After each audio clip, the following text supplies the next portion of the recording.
Welcome to another episode of Connected Crime Official. Today's guest joining us is Dean Gordon. Dean, how are you, mate? Yeah, I'm not AKA the Mighty Buffalo.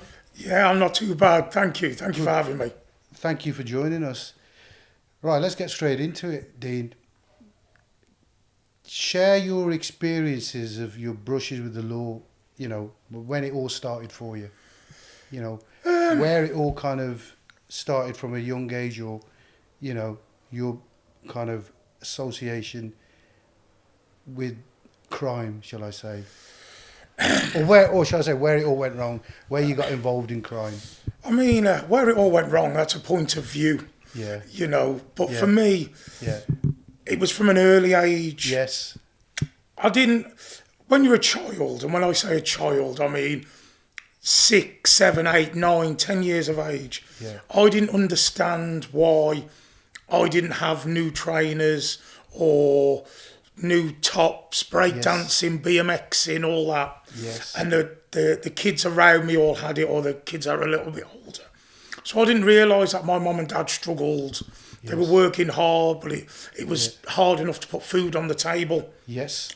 So from a young age, I realised that if I wanted something, I had to take it. You had to take it. I had to go and get it. Yeah. And that's strange when you look back as a man, as an adult, to know you had those sort of thoughts when you're 6, 7, 8 years of age. Yeah. So already I knew that was a path I was going down. That was the path you were going to go down, yeah. Yeah. And that path you went down, where did it all kind of start? Where was your first kind of experience breaking the law? Yeah, so, like lots of kids, the first thing is shoplifting. Okay. Going up town centre, going into Alfred's, which was a shop at the time for BMXs. Yeah. And seeing BMX pads. Yeah. I didn't have the money to buy them, so it was shoplifting. Yeah, that was the first time I can remember getting caught, being taken home in a police car. That had been about 83, and thinking my world was over at that age, at 9 years of age. 9 years, okay. So, again, that's the pathway in, and then you sort of progress. And when you progressed, what did you progress to? Did you have any influences, like older people? Did you look at them and think, I want to go down that path, like crime wise? Or did you just do your own path into it? You started with shoplifting, and then so again, what was your next step up? Lads on the estate who are much older than me, they were into all sorts. So, I'd have been 12, 13 at this time. And then you start to, that really starts to form you. So it was stealing cars and getting involved in pinching stereos and speakers. And then eventually it was stealing cars to order. Then we were breaking into shops and ram raiding, and so at the time it just seemed like a logical progression. That's how we moved through. Petty crime became a little bit more serious, so on and so forth. And then as you went through them progressions, did you get arrested for the things that you committed? Did it go to court? So the first time I really went to court, I was 16, and I was involved with some guys from Wellington, your neck of the woods. Yeah, I know them. And we were stealing a Capri at the time. And got caught stealing a Capri. That was the first time that I'd ever been to court. And the guys you were involved with, I know firsthand that they were involved in all that, and the police hated them. Way back in the day, because I know from first hand. So you were in with them, and they were like serious in what they were doing at the time, and same as you. It was like a massive crime wave that was going on back then with ram raids, taking clothes out of shops. That's it and stuff. And that's where it started, the proper brush with the law. Yeah. And then we progressed from stealing cars and things like that to breaking into shops, ram raiding, you know, and we were in deep then. Yeah. And then when I became 17, 18, things slightly changed because I started going out. It was clubbing. The rave scene, clubbing. Yeah. So the guys who I was involved with then, even though I don't see them to this day, very rarely, you know. Yeah. But we just branched off. Yes. You went a different path to them. Yeah. I mean, they carried on. That kind of fizzled out for you. They carried on. But you thought, clubbing, this and that, I've got another way that I'm going to earn so money. That's, you know, again, going. So what we started doing, we'd go raving, clubbing. Yeah. Which I'm going to get onto later on, because you got your events. And I remember them way back when you used to do them, you know, masquerade and everything. We'll go on to that at the end of the podcast, but you carry on. Yeah, so we'd go out clubbing. The drugs at the time then, it was ecstasy and speed, really. It was, But I mean, there was 30 of us would go out every weekend, you know, we'd be all over the country. And we'd get down to wherever we were going, Liverpool, Birmingham, Nottingham, London, Manchester, Blackburn, you know, all over the Northwest. And we'd buy our gear when we got there. Yeah. And then, you know, it sort of progressed to thinking, well, hold on, there's 30 of us going out. Let's see if we can source it and we'll supply ourselves. Yeah. So me and another kid, we'd go and source it, bring it back for everyone, make a few quid, pay for our nights out. Yeah. But you didn't think too much serious into it? No. Because you thought, okay, you know what I mean, sourcing it for your friends, we're having a night out, we're on the lash and whatever and that, and then eventually you must have come to the realisation that, you know, in this game there's money to be earned. Yeah, you know, it sounds quite naive when you talk about it, but we didn't see it like that to start. To start with, you didn't know. But then, again, within a few months, other people who weren't actually connected with us going out would start to say, oh, can you get? Yes. Can you get? Yes. And then, you know, you're buying 50 pills. And an ounce of base. And then within 6 months, you're buying 1,000 pills and 9 ounces of base because people from this area and that area. And then, like you say, you earn a few pounds and you think, I don't mind this. This is working for me, you know. So then from there, it kind of progressed on. You thought that was all right. And then where was the defining moment when you thought, you know, I'm going to go full ball into this game kind of thing? Or did it just kind of linger on for a bit of going out clubbing and everything? Where I want to get to like where you thought about it, that I'm going to make it into an enterprise. Okay, so again, we were ticking over. Making enough money to enjoy ourselves at the weekend. We weren't breaking any records. No. And we didn't see it that way. But then somebody who I respected... Again, from your neck of the woods. I know. Somebody you know very well. I do. He sent a message. And he wanted to see me. Now, I knew who this guy was. We weren't friends. Our worlds had brushed. And I went and met him. And he spoke to me about an enterprise. That you obviously making noise, and then he's heard about it. Bring you in. So, you know, again, if we rewind it slightly, you know, you know, when I was a young man, I was a bit of a scrapper. You was, And you know, I sort of didn't really care. You know, no hard man, but I'd do what you I can had handle to do. yourself. So I was a doorman when I was 17. So this is where I'd sort of brushed into these guys who were much older than me. And like you say, I was making a little bit of noise. And, you know, fast forward, he's got a message to me, wanted to meet up with me. I honestly thought it was about door work, because at the time he was involved in a nightclub in a part of town. And we met, and when we spoke, it was nothing to do with door work. It was about an enterprise that he wanted to start, and he thought that I'd be interested. you know, and what did I think? Yeah. It didn't take me long to say yes. Yeah. So at that stage, it was crack cocaine. Yeah. I'd only ever seen it on films, you know. Yeah, yeah. So got a phone. Give the phone number out to a few people who I thought might be interested. Yeah. And, you know, within a few weeks, things were rolling nice and earning a living. Yeah. But within a few months, that had all changed. And it was more than earning a living. It was... serious money. It was, what we thought was serious money at the time. Probably 6 months in, I had to get somebody else to come.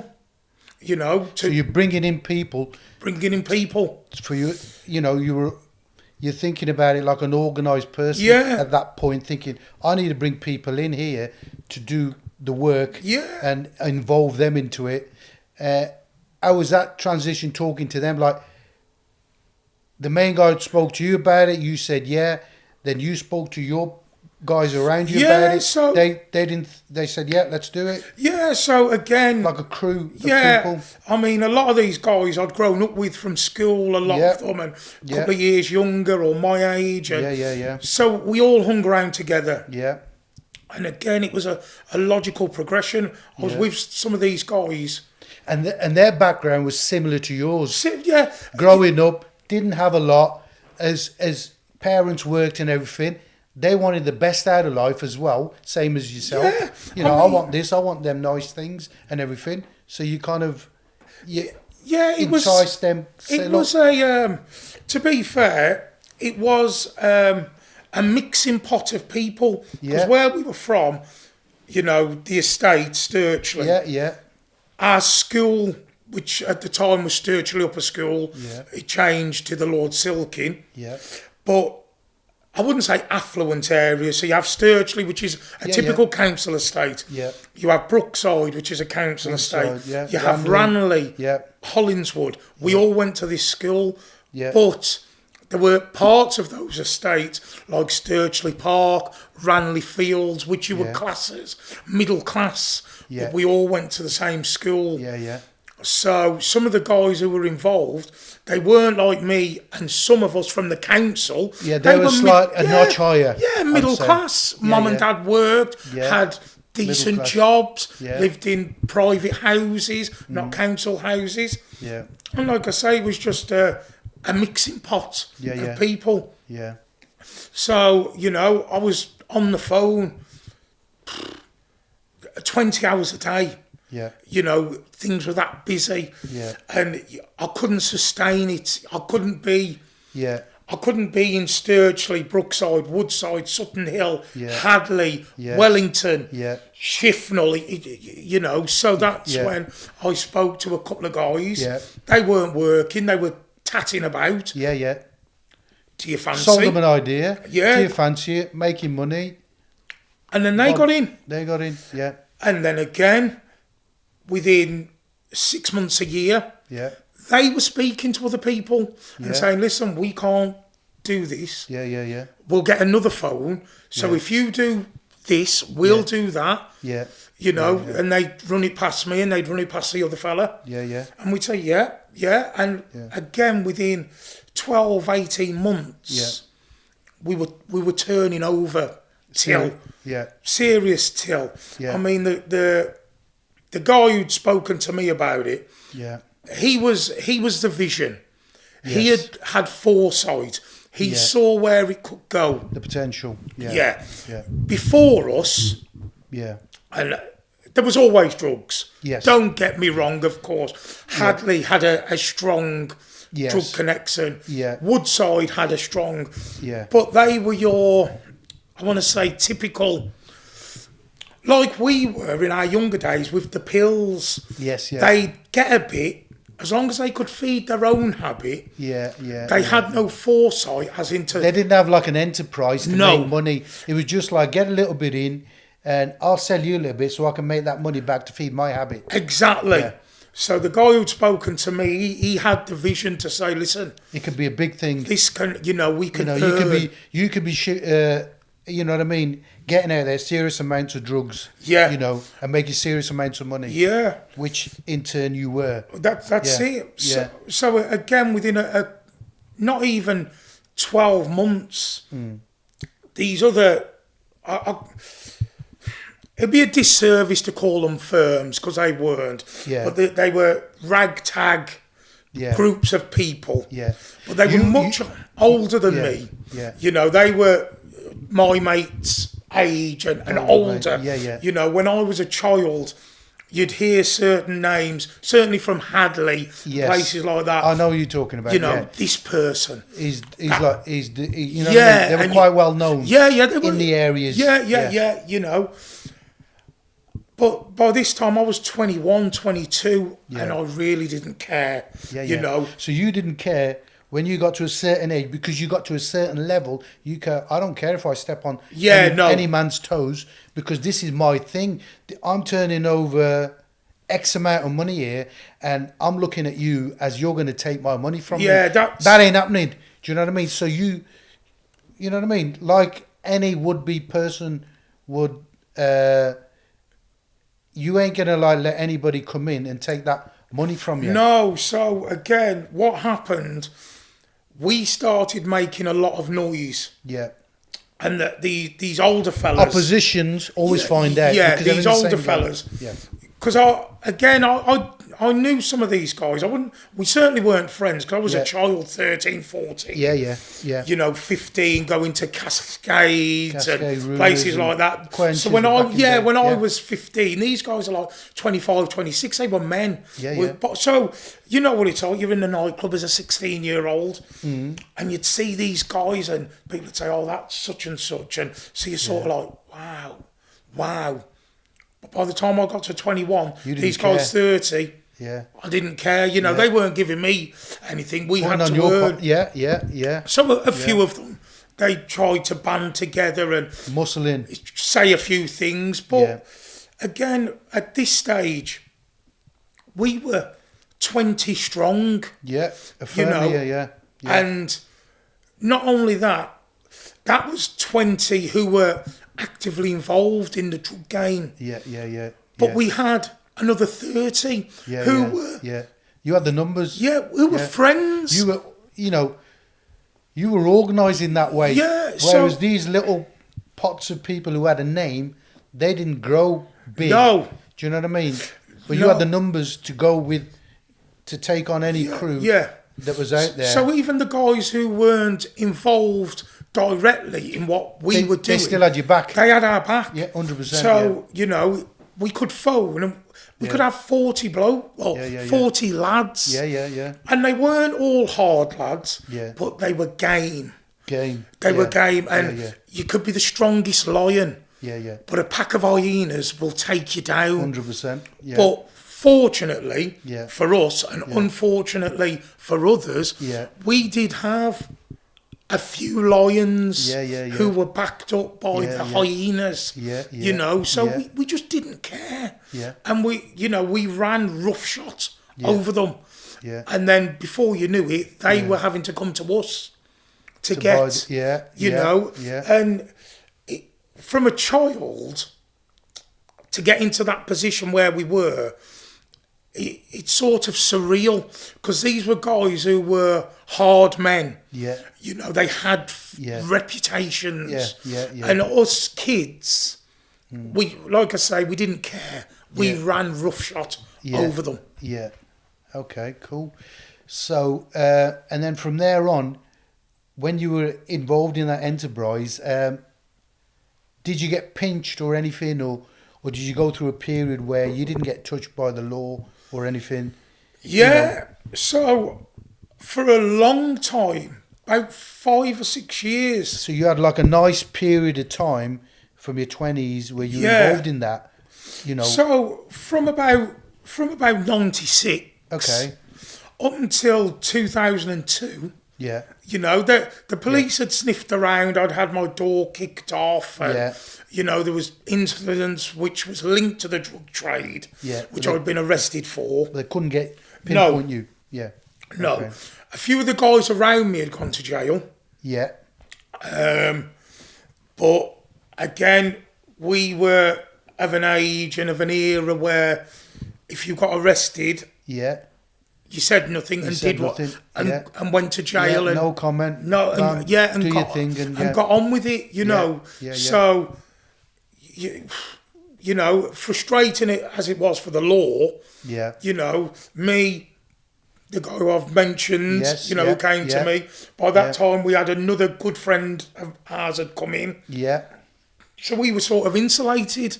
But then you were on a level where when that guy come up to you and spoke to you about the initial enterprise, you were with him, alongside with him as a kind of partner on that level where then you were delegating the roles. Yeah, that's exactly. That's exactly. You know what I mean, you know, we were partners. I never saw it that way. Yeah. You know, if we were, you know, because I respect him dearly and he's still my dear friend to this day. Yeah. So I was the junior partner. He was certainly the senior partner. Yeah. You know, we had another partner who came in. Yeah. And between the three of us, you know, we managed it. Yes. You know, me and the other guy had managed the day-to-days. Yeah. You know, the senior partner would make sure that everything that we needed was taken care of. Yeah. And we took care of things, business on the street, whether it be delegating, whether it was having to go to war, do whatever we had to do. Yeah. You know, and it worked. Whether, you know, again, it sounds crazy to talk about, but we had a fantastic, and still do to this day, fantastic friendship and working relationship. Yeah. You know, and that's what true friends is. It is. I'm going to go on to, you know, when your name's mentioned, is always mentioned alongside Stirchley boys. Yeah.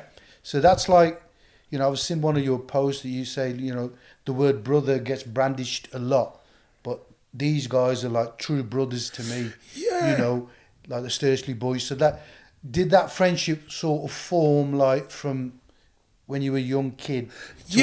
Because, you know, whenever you say your name or a few other guys' names, one won't mention, they always get connected or related to the Stirchley boys. Yeah. So tell me a little bit about how that's come about. So that came about from the late 80s, really. So, as I said to you, I'm from Stirchley. Yeah, okay. Our school, our senior school, was in Stirchley. Yeah. So you had guys from Ranelagh, Brookside, and Hollinswood. That was their school. So you know, I went to Stirchley Middle. Yeah. To Stirchley Upper. Lads went to Hollinswood Middle, Brookside Middle. So when you come together, I knew guys from these estates because we played football against each other, schools, and I played for a team called All Saints. Some played for Hollinswood, some played for Brookside. So we had an understanding, you know. But when we got to senior school in '88, and you're all thrown in together, that's when the friendships and the bonds started. So when we used to go to the ice rink, because that's where people certainly from South Telford, Friday, Saturday, it was the ice rink. It was a place, as 13, 14, 15-year-olds, disco night was a place to be. So everyone associated us from our school, which was Stirchley. So they called us Stirchley boys, even though some were from Hollinswood, Ranelagh. And then again, as we got older, and obviously we've left school, you know, we got friends from Montgomery, Wellington, Hadley. But the same thing, it didn't matter where they were from, because we had it together. Stirchley boys, even though we weren't all from there. All from Stirchley. Yeah, so that's just how it went. And it's kind of carried on as well, isn't it? Yeah, it carried on. Because there's a handful of you that are from day one. Still Stirchley boys, still friends and stuff. Which is nice, you know. Yeah, of course. I mean, I'm still friends with probably 90% of the people that I went to school with, you know, as Stirchley boys. And I think the opinion I get is they do look up to you. Yeah, I mean, you know, I would say we look up to each other. Okay. You know, I might have been the focal point, but I can tell you now, I can, without those, I could have been one of those older fellas who had a bit of a reputation. But you wouldn't have got as far as you got. No. Without the crew. No, without the numbers, shadow without the of numbers, a doubt. You know what I mean? One man can't do a lot. No, and and you know, when people do level that, you know, people used to say they only do what they can do because of you. Yeah.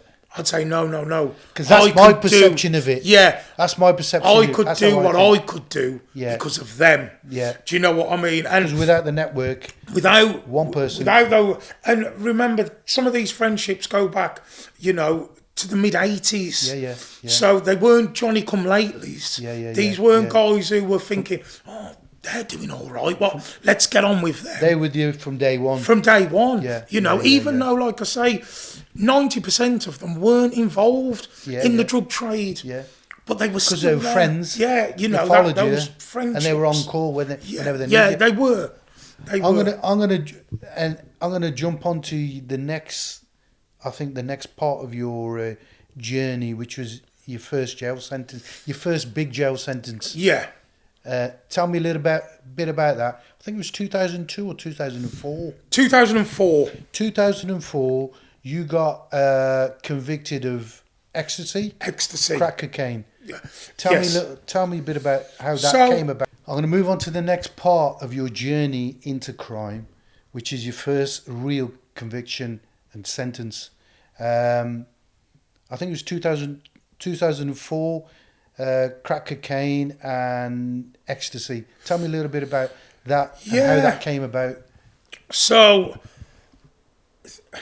life is about luck. Yes. Good luck and bad luck. So, I'd done a favour for another one of my friends. Okay. He was into ecstasy, quite, you know, thousands of pills at a time. Okay. And he couldn't get some at this particular time. So he's asked me, he says 5,000 pills. So I've made a couple of calls. Yeah. And I can source some for him. So at the time, us Stirchley boys, we played football on a Tuesday religiously. Okay. They've come down from the northwest, these pills. We're all playing football. Yeah. Nothing got in the way of football. Yeah. So a friend of mine's little brother was on the sideline. So I'd said to him, go and meet these people, bring them to us. Yeah. You know, no problem. So he's gone away. An hour later, he's not back. I'm making some calls, no answers on the phones. Mm-hmm. My friend rings me and he says, my brother's been arrested. Okay. So basically... That's not the news you wanted to hear. No. So he'd been arrested. So I went to the police station. Yeah. And I said, whatever he's got, it's mine. Okay. People said to me I was crazy. Yeah. Listen, he's been caught. Don't worry about it. The difference was he didn't have a choice. And what I mean by that is the people, some of the guys who were not involved in the drug trade per se, I might go to them and say, listen, I need something picking up from Birmingham, Liverpool, London, wherever it may be. Yeah. This is what it is. I'll give you £1,000. Yeah.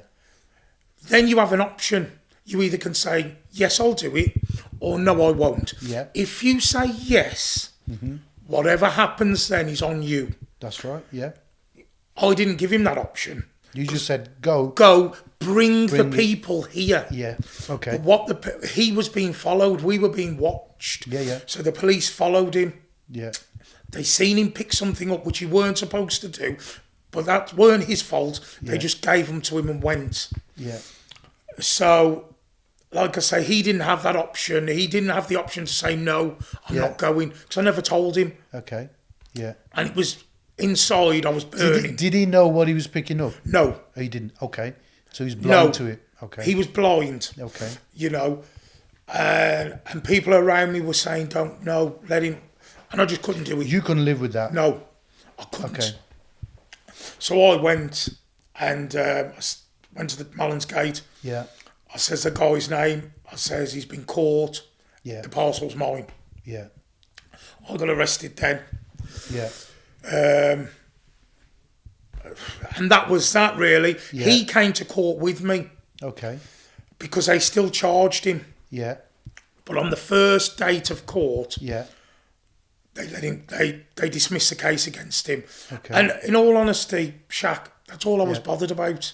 Letting him go because he was innocent in that. Was he innocent. didn't know what he was doing. He was totally innocent. Yeah. And like I say, for me, I couldn't have lived with myself. I couldn't have let him go to jail. I could relate to that. Yeah. I couldn't have let it happen. Yeah. You know, and people around me. Yeah. I wouldn't say the firm. Yeah. But people who we associated with. Yeah. You know, I have to say, when they were saying you should have let him go, I looked at them differently. Because their thought was throw him under the bus. Throw him under the bus. Don't give a shit. Yeah. And then you do, like, you think, fucking hell, if you're looking at somebody who had nothing to do with anything like that, how will you feel? Exactly. And if it's me or someone who is into that. That's in exactly that environment. That's you know exactly I mean? how I felt. Yeah. You know. So yeah, that was my first. I'd done a little bit of remand here and there. Yeah, yeah. So you were in jail for that. So, but did you get charged for the crack cocaine alongside? Was that a separate offence? So I did get charged because a friend of mine. Yeah. Who was involved? Yeah. This is when you were inside. No, this is out. This is when he got arrested in 2001. Okay. Coming back from Liverpool with crack cocaine. Okay. And they knew it was for me. Yeah. As per usual, he was staunch. Yeah. Excuse me, he got his jail. Yeah. Didn't say a word. Yeah. But they took his phone. Right. And they took another guy's phone Yeah. in Liverpool at the time. Yeah. And I had a phone which was connected to both numbers. Yeah. So they charged me on a whim. Yeah. That got through out eventually. Okay. So at the time, I got 8.5 years. Yeah. Which was the longest sentence in the country. Yeah. For that amount of pills. Okay. There was people getting caught with 100,000 pills. Yeah. And they were only getting 8 years. Yeah. And I got caught. Well, I didn't get caught. How old was you when you got that sentence with it? 30 maybe. Okay. 29, 30. So you were on remand while the case was going through the courts? No. No? No, they didn't remand me. Oh, they bailed you? They bailed me. Okay. They bailed you, and then how long? Oh, I was on bail. So probably got arrested in 2000. They probably bailed you I'm thinking now, they probably bailed you because just to check what you're doing while you're out. That's exactly what it was. And I know they wanted more evidence on you. I know this is a fact. Again, because this is going to sound strange. Yeah. I've got friends who are in the police. Yeah. And they always used to say, one day we'll catch you. Yeah, you know. Yeah. And I know some people might think, how can you be friends with the other mob? Yeah. But they were decent people. Yeah.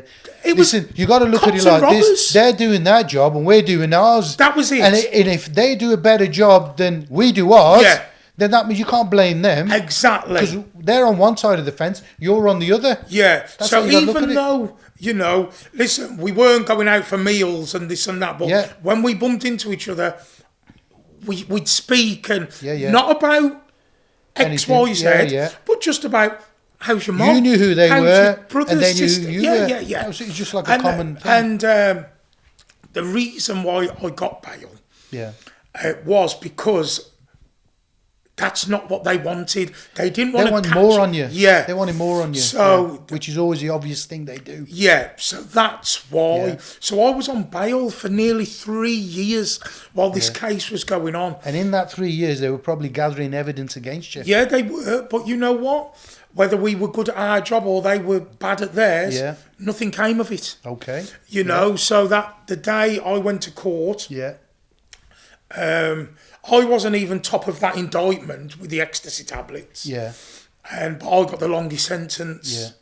So I was sentenced for, not for the tablets, it's for things that I'd got away with or whatever else. Okay. Right. So that was in 2004. The 2004, they give you 8 years, And when they give you that sentence, how did you like? What was your mindset when you went into prison? How was it like? You thought, "Okay, I'm just gonna carry on." Well, you know, anyone. You didn't really care. You thought, "I'm gonna just deal with it." Yeah. So when I went to jail on that sentence, Yeah, I'd adjusted within 5 or 6 days because at the initial, people who say, "Well, we're not bothered about jail," jail doesn't care. I'm going to cut you in 1 second because you had 3 years and you're going guaranteed. Yeah. That time, speaking from experience, gives you enough preparation. Yeah. And thinking like, you know what I mean? So I know I'm going in. I knew, but on the day that the hammer went down, it was still. Yeah. That's like doom and gloom. But within a few days, you adjust. I'd adjusted. You just. I mean, when I landed at the Dana, our local jail, I know it became what it did. Yeah. But at the time, that was our local jail. Yeah. Closed in 2013. Yeah. And then before that, it was a sex offender jail, wasn't it, for a long time? Yeah, it was, yeah. Obviously not when we were there or I was there anyway. Yeah.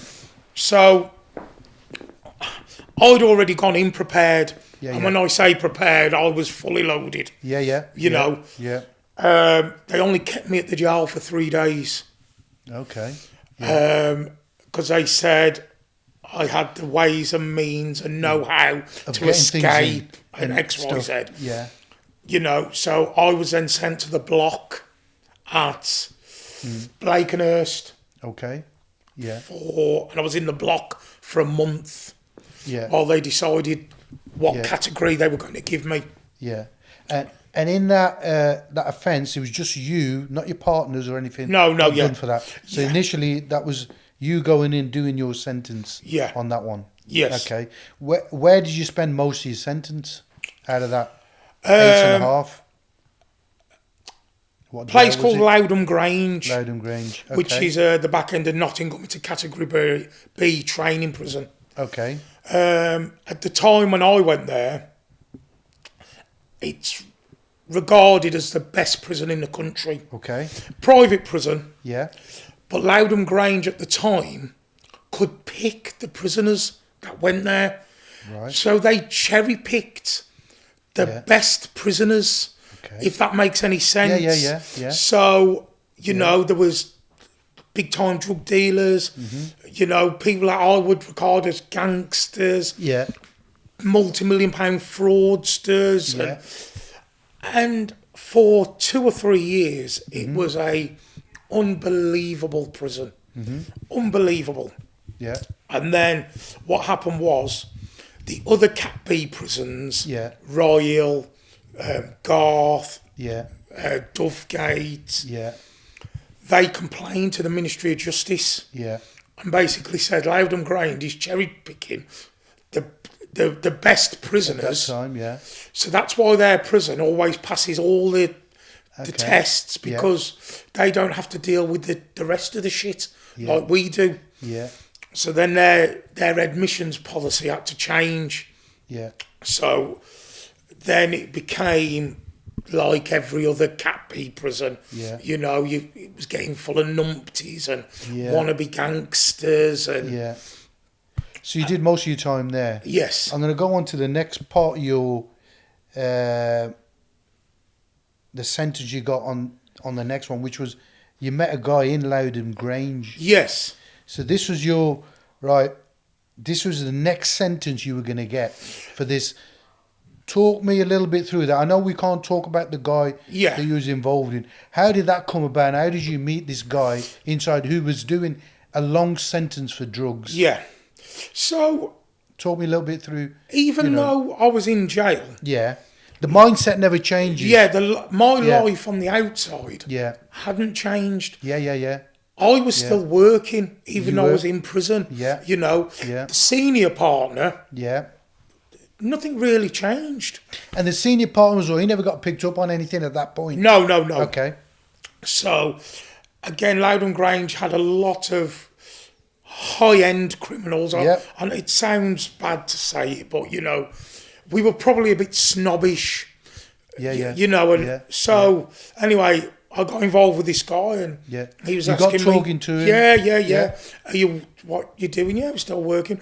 Oh well, I can get you this at this price. And he was quite. I'd say he's regarded as quite high up in the supply. Yeah, in fact, I would say he's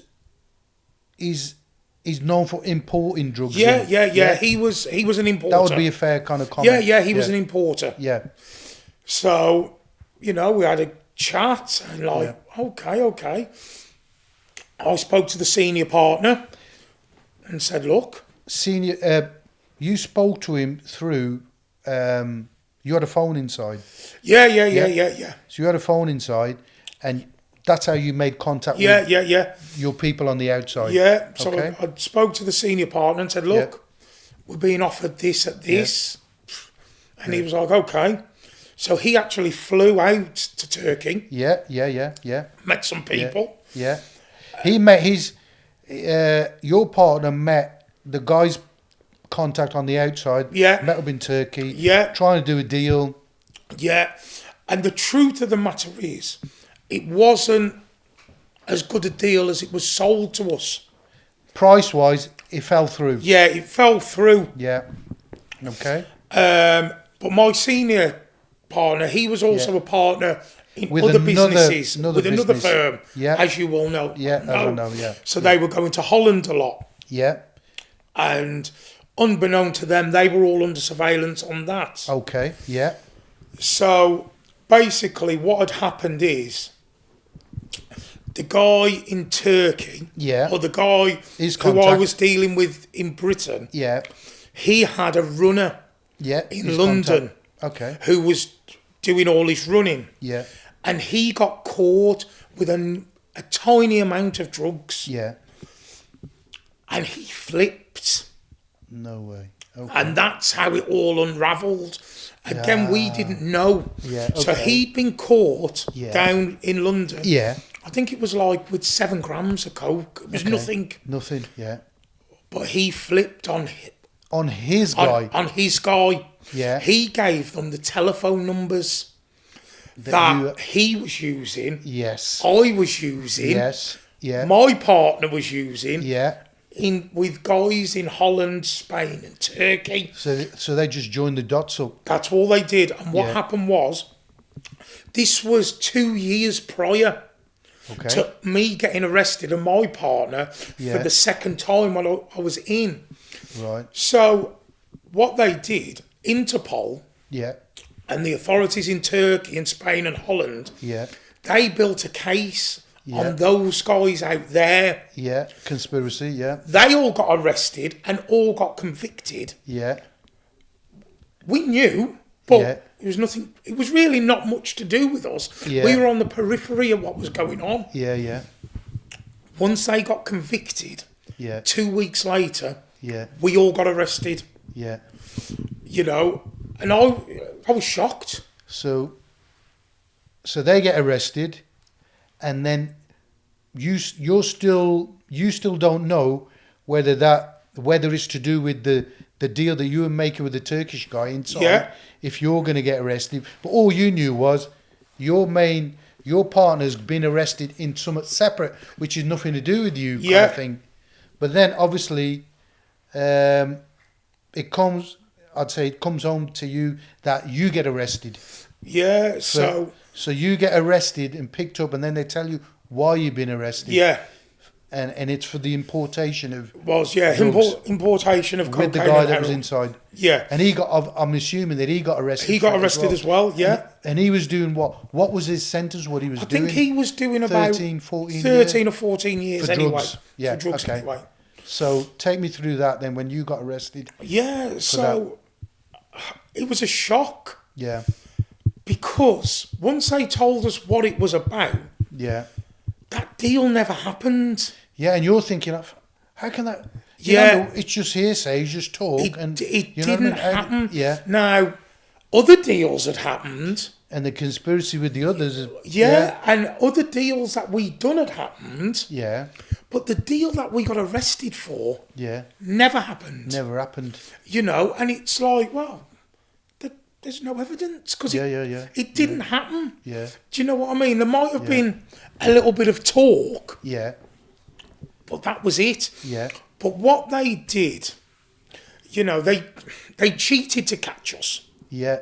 That's what I was going to go on to next about the police. But yeah. Yeah, they cheated to catch us. And what they did, they put 4 or 5 conspiracies together. Yeah. And the reason why they did that, because individually, they wasn't strong.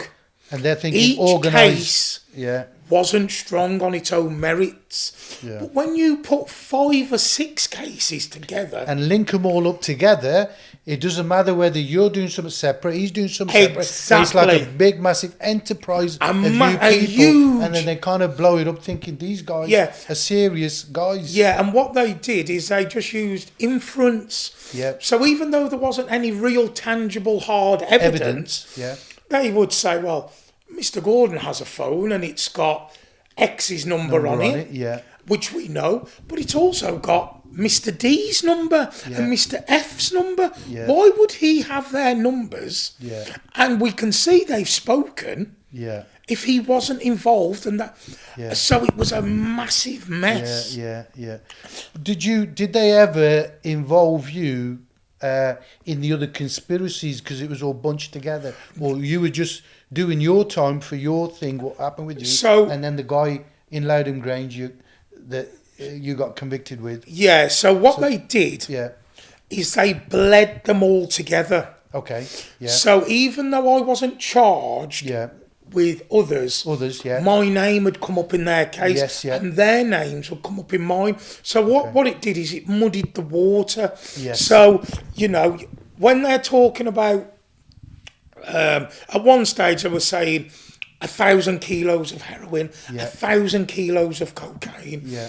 Now, for as good as we were at what we did, we weren't doing those sort of figures. You know.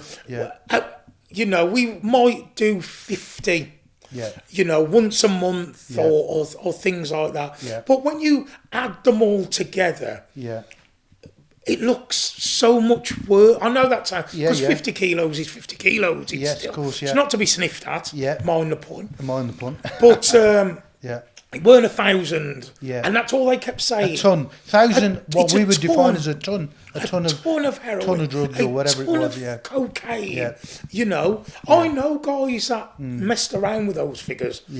And we were so far away from those guys. It was, you know, we were a cottage industry and they were a superstore. They were like a PLC. Exactly. We were a corner shop and they were Asda. You know. And they muddied the water enough. To get you a sentence. So I got an 8 on you were top. doing it, So you were doing an 8.5 with your first one, and then they give you another 8 for gave me another importation, well, conspiracy and everything. How did that sentence run? Because I know you said before that it run. You know, some of the guys that were involved in it, they only had to do one sentence joined into one, a concurrent or a consecutive sentence. So I was the only one because there was a few people in prison. Some of them I didn't know. Like I say, there was about 5 or 6 conspiracies together. But I was the only one who was in prison who had to do their sentence consec. So I had to start finish the first, and then start the second. And it's the same when it went to appeal. Did you appeal the second sentence? Appealed it. 23 people went for appeal. 22 of them got time off their sentence. I was the only person that didn't get a day. I didn't get anything. Why do you think that is? Or they just luck of the draw? Or how? No, I think, you know, Telford's a small place. You know, I'd been implicated in a murder and an attempted murder. That's what I was going to talk to you about, I'm not saying I was involved in either.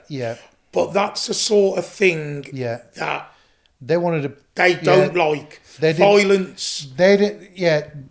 They probably didn't like the fact that you were rubbing it in their face and everything. and you were doing what you were doing. You got away with what you were doing. They knew about it, but they couldn't pin anything on you. You know, the chance that they did get to pin anything on you, they throw the book at you. I was driving Porsches and I remember you back in the day. You had your number plate, Buffalo. Yeah. You used to have a Range Rover autobiography. Yeah. And I'm talking way back then. Yeah. So you were rolling, you know. Yeah. I mean, when you look back, I cringe. Yeah. You know, but I'd go and sign on. Yeah. In a £70,000 car 30 years ago. Yeah. 25 years ago. And I wonder why I got caught eventually. Well. It didn't take. It always kind of catches Sherlock Holmes to eventually think, oh, these guys are from the streets. Yeah. They're not on a 9-to-5 job and, you know, and whatever. And these guys are flashing their cash about. But I suppose that's a part and parcel of the career you take.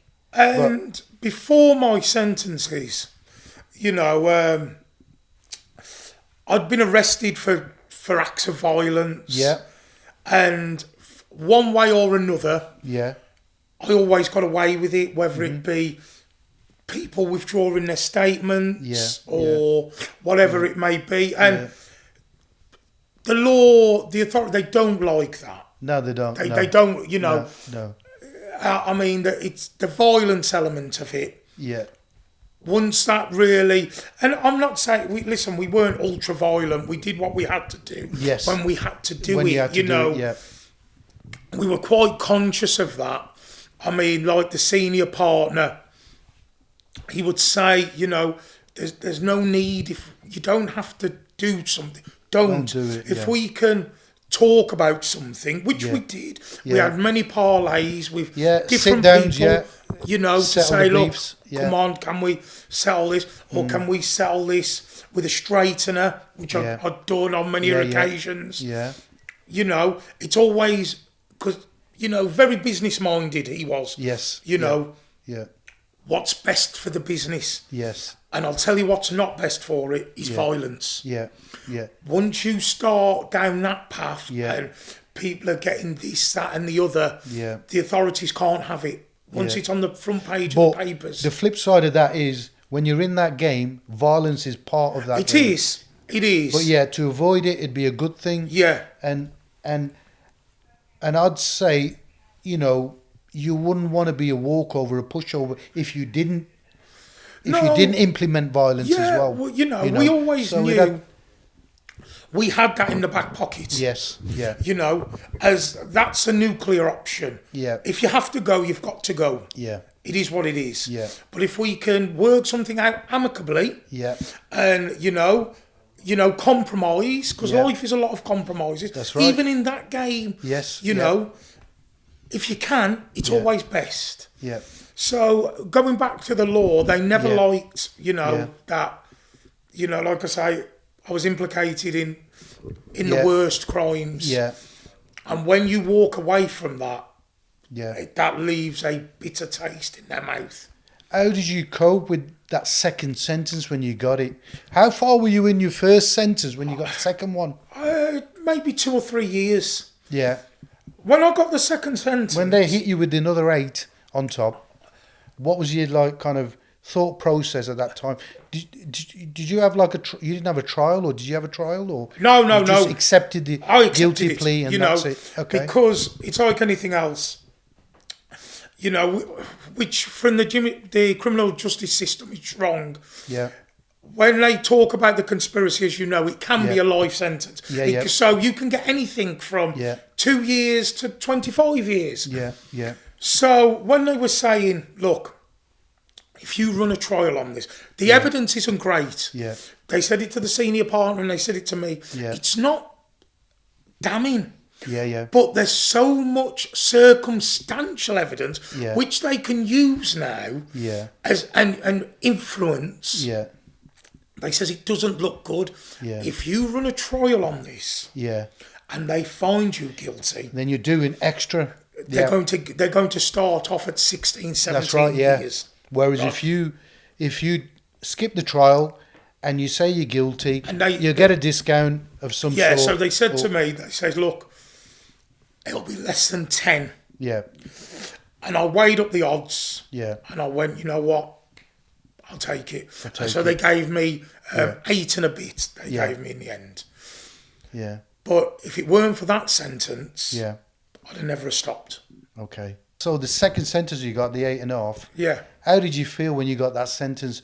You know, you were like 2-3 years into your first sentence, and then they slammed it 8.5 on you. What was the mindset? What was the thought process going through your mind at that time? Honestly, and you know, again, this is going to sound, I wasn't particularly bothered. Okay. But what I knew as a fact is I couldn't go on. Yeah. Like that. Yeah. The actual jail itself, because I was already 3 odd years in. Yeah. It was life. Yeah. You know, you just you carry on, nothing. Carry on, yeah. But I knew grafting. I would say was Yeah. No. Okay. I just knew I couldn't carry on. No. Yeah. No. Okay. Yeah. So that. So you just got your head down, done that sentence. How in total? How many years did you do? I did just over 10 years. Over 10 years. Yeah. And when you got out, did you have a license or no? Oh yeah, I had a license. I had the longest license in the country. Okay. For a non-lifer at the time. Yeah. So I had an 8-year license. Yeah. On top of you did a 10. Yeah. And then you had to do 8 years on the outside. On license. Again, because of the way that they calculated my sentence. Yeah. At the time, only lifers and IPPs or 3 strikers had that. I was the longest non-lifer. Wow. Yeah. What about when you got your second sentence? Did they move you into Cat A or not? So I'd been a Cat A prisoner anyway. On the first one, okay. On the first one. Yeah. So they just kept me as a Cat B. Okay. So there was talk they were going to ship me back to high security. Yeah. But they didn't. I stayed as a Cat, so I stayed in a Cat B training. So you went through the system and eventually... Yeah. So I went to Dovegate. Dovegate, yeah. Went to Dovegate. Yeah. I spent a few years there. Yeah. And I actually did therapy at Dovegate. Okay. And the reason, I'll tell you straight away, the reason why I did it to begin with was because you got a single cell. Yeah. And I thought... I think Dovegate, they're all single cells, aren't they? Yeah, but what they, on the therapeutic part of the prison, yes. On the normal, on the other side, they can two you up. They all used to be singles. Thinking of a different prison then, I can't think. So, but on the therapeutic side of the prison, all singles. Yeah. And I thought, I want a single. You want a single course, yeah. So I went over there. Yeah. And after about a year of fraud in it, I actually bought into it, and I realised I could talk about my childhood and what formed me to make the decisions that I made. Yeah.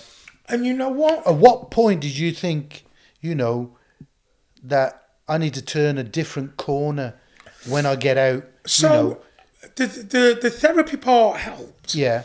Because they slammed me the once. Yeah, yeah. So when I was a kid, going back to childhood, I was a black kid. Yeah. In a predominantly white estate. Yeah. When I lived in Wolverhampton, I was friends with Asian kids, black kids, white kids. Multicultural, yeah. My skin colour was never an issue. Yeah, yeah. When I came to Telford in 82, blackie, nignog, I'd never heard these words before in my life. I think I'm just going off the subject a little bit. Back in them days, it was very racist in Telford. Oh, very. Because you had like white gangs and football gangs and this and that. Do you know what I mean? Back in the day, well, like and there was scrapping going on. I remember it growing up. Yeah, you know what I mean? Of course. That you had like TYO. Yeah. We had Muslim warriors and stuff like that back in the day, man. Yes. Because you felt that kind of, exclusion from certain minorities. You know what I mean? Like, we were Asian, blacks, whites and that, you know what I mean? It was felt back then, growing up. 100%. So going to Stirchley, there was only 2 other black families on the estate. Yeah. So I hadn't realised what sort of impact that had on me, because I was fighting when I was 7, 8 years of age, every day. Yeah. Fighting kids, older kids. Yeah. Because of, like I say, blackie, nignog, nigger, rubber lips. Yeah. I'd never heard these words in Wolverhampton. Yeah. It was, and that affected me growing up. Yeah. And like, I had a white mom and a black dad. Yeah. So blacks from Hadley or Wellington. Yeah. I wasn't quite black enough. Right. Okay. But I was too dark for people at Stirchley. So I had it from both sides, and that's why I had a chip on my shoulder about fighting, and if somebody said they're getting it. You always had to prove yourself. Always, constantly. Yeah. So once I'd done that therapy, and I learned a little bit more about myself and why, I just knew that I had an elderly mom, an elderly dad, and I just thought... Do you know what it is? The way you look at it, when I think about it, is you're doing your sentence all right inside. It's the people on the outside doing a double sentence. Yeah. Because, it's... you got to think of what they're going through when your loved one's inside. Yeah. The visits, the constant coming to see you. And And that was it for me. Yeah. And even while I was still away, my mom was not getting harassed. That's a wrong thing to say, but police digging up a garden looking for guns. Police wanting to go into bank accounts. So she was suffering. And like I say, I thought, I can't put her through that. I can't keep going. I can't keep going. And my next sentence would have started at 20 years. 25s. That's it. Had you have gone out and thought, I'm going to carry on this trajectory of crime, it would have been double. I was just under 40 when I came out. So if I'd have been caught when I was 40... onwards... I'd have got a 20. So I'd have been at least 50 before I got out. What about if I didn't get caught when I was 40? What about if I got caught when I was 50? Yeah. And I saw old blokes in jail. That weren't for me. That weren't for you. That just wasn't for me. So that's when I decided, being in that world full time. I was on the periphery of it when I came home. And I'll be honest, I did a couple of things. Dangle the carrot. As you do. And you know what? And what happened was, which was the final nail. The nail in the coffin, tell me about that. I got pulled over. Okay. I'd only been out of jail about 4 months. Okay. And I got pulled over by the police. I had £250,000 in the boot of the car. Okay. They didn't search me. They didn't search the car. They just pulled me over and said, we know you're out. Dirty. Yeah. And they let me go. Right. I went to my mum's. Yeah. And I collapsed. Yeah. I collapsed. Yeah. When people talk about it, I didn't know what had gone on. I sat on the sofa. I didn't sit on it. I fell. And I was shivering. I was shaking. My mum was you on your own when you got pulled over? Yeah, I was on my own. Okay. Yeah. My mum was. What's wrong? I was crying. Yeah. I was sweating. I threw up. Yeah. Because I knew if I'd been caught with that money, straight in. I'm going back to do the eight. Then a money laundering charge or whatever. Yeah. You got a recall license. So I'd have done my 8. You're knackered. If they'd have given me another 8, another 16 years. Yeah. And that was it. Yeah. And I said to my mum, I said, I'm done. And she started crying. Yeah. And that was it. Yeah. I got a job. And then you comfortably did your 8 years on licence. Yeah. Did it? Didn't get no recall, and nothing. I want to know how you moved positively then after that experience. You got a job. I did. So I explained. Tell me a bit about the positive things that you did. So I'd explained to a friend of mine who was in the game, got out of the game, what had happened, and he says, "Listen, come and work with me." Yeah. Okay. Put that. We're not young men. It's a young man's sport. Yes. So I started as a labourer. Yeah. Working for my mate. Yeah. And and I worked, honest money. Yeah. It wasn't a lot of it. Yeah. Luckily, I was okay. I had to work. Yeah. Don't get me wrong, the days of the high life were long. You do miss them, and you think, I had a few quid, but I still had to work. Yeah. And then my friend who gave me the job, he progressed up the ladder. Yeah. And he asked me to, and I just didn't want to. And what straight people fail to understand is, just because we did what is a bad thing, most of us at level are pretty smart. Yeah. We can turn what experiences and what knowledge we've got to any form of commerce. Yeah, of course. We just chose drugs. If we'd have chosen to be market traders, we'd have been the best market traders. If we'd have chosen to be car salesmen, we'd have been great car salesmen. And I hear that on certain podcasts and they say the same thing. They say, look, I could have been anything I wanted to be because I had that drive, that determination. It just so happens I went down the wrong way and I chose that path, but I was successful at that path. It's not to say in life I can't do any other path that I'm successful with. So, and luckily I've progressed. So I started as a labourer. And then I moved through the ranks and now I'm a project manager. I manage, sites of 700 houses being built and, so I've just taken the knowledge and the drive of what I used to do when I sold drugs. To a positive. And it's followed me. And, it's different. Because I still live on the periphery of life, not involved. Not involved, But those you hear friendships, things and everything, Those friendships still run deep. And just because I'm not involved, I still hear what goes on, and you do, and every now and then you daydream about what could have been. You do what could have been, of course. But I have a daughter. You're married, you're settled. I'm married, and now you can't think of yourself. You got to think of your partner, your wife, and your kids now. Exactly. Growing up, Exactly.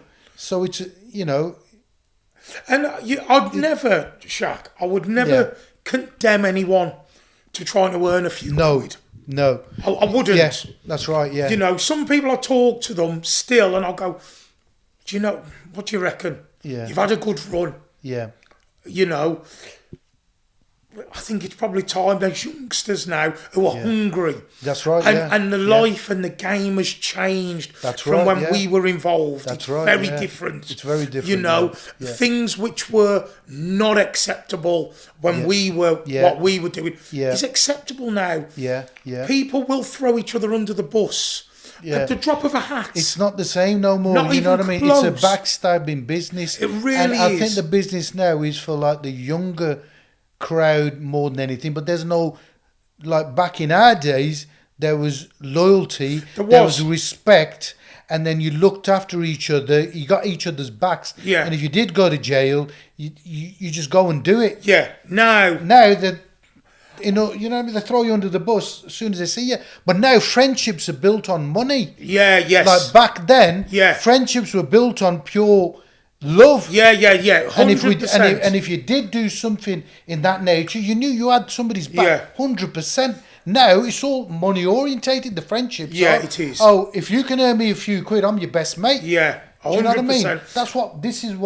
That's what now that game is. You know what I mean? Progress too. It's you know what I mean? It's a double crossing game anyway. At the best of times. But back then, in our era, it was loyalty, respect, and it was. Friendship 100%. was true friendship. I mean, I see guys now who are doing business with guys who they know have thrown somebody in, and I'd say to them, why are you doing that? He's a good earner.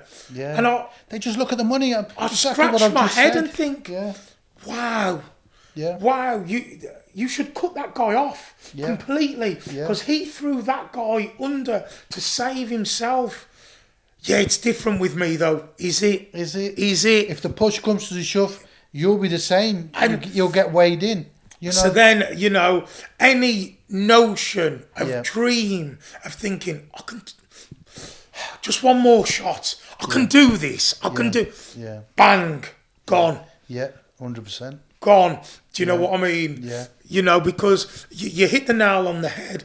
Loyalty and respect. Yeah. Even, you know, if I go back to when me and my friends Your crew, were at the top of our game, even when there was other crews, as you will know. Yes, I know. You know, even if we didn't get on, there was still a begrudging respect there. 100%. Do you know what I mean? We didn't have to be best friends. We didn't even have to be friends. Yeah. But there was still a level of respect to think, you know what? Yeah. Okay. Yeah. Okay.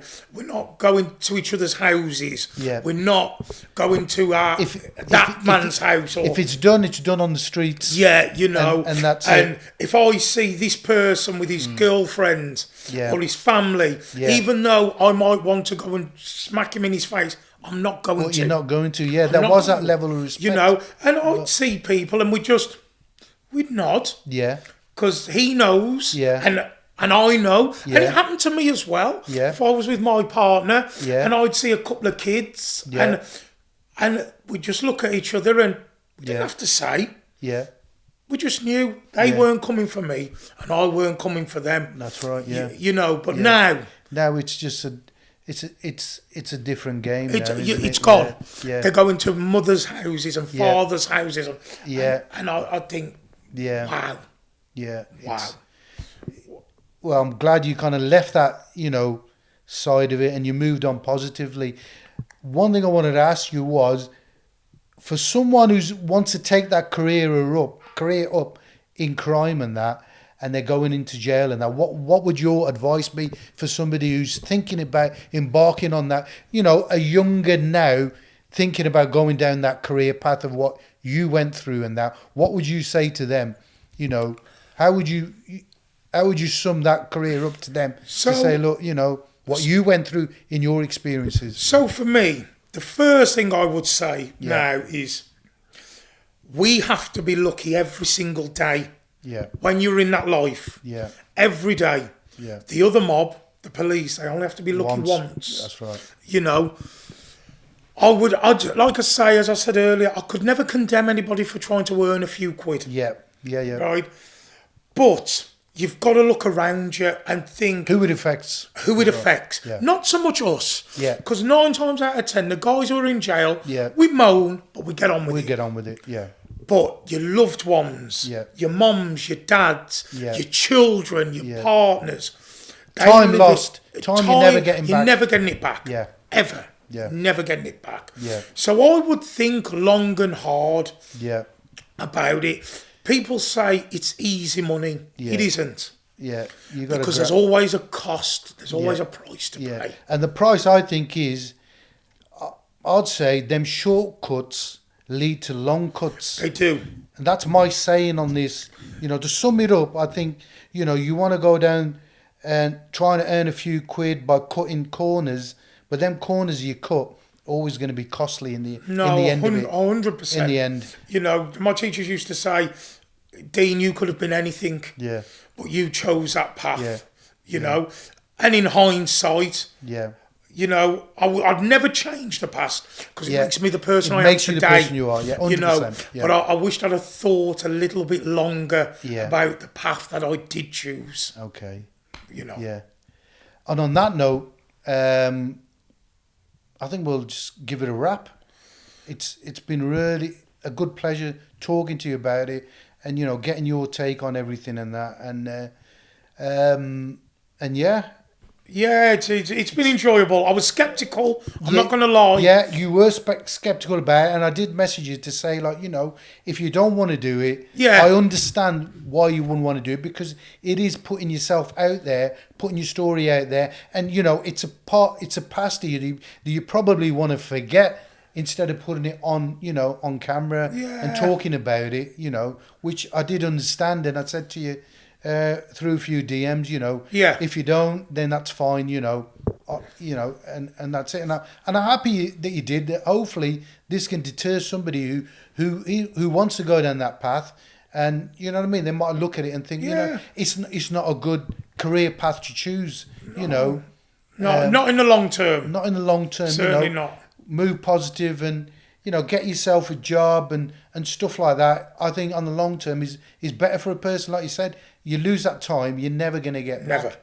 Never get it back. So, but thank you very much for joining us on Connected Crime Official. We will put your socials up and everything on our YouTube channel and everything. Yeah, that's fine. Dean, thank you, mate. No, Shaq, it's been a pleasure. Thank you.